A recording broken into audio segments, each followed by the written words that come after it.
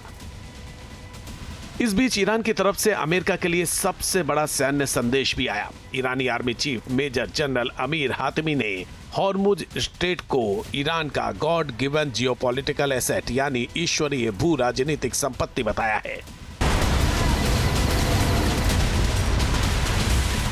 यानी ईरान ने साफ कर दिया है कि हॉर्मुज पर कोई भी समझौता उसकी रणनीतिक ताकत को कमजोर किए बिना ही होगा। ईरान का संदेश साफ है कि हॉर्मुज उसकी रणनीतिक ताकत है। हॉर्मुज की पूरी ताकत से रक्षा की जाएगी। अमेरिकी सेना की वापसी स्वीकार नहीं होगी।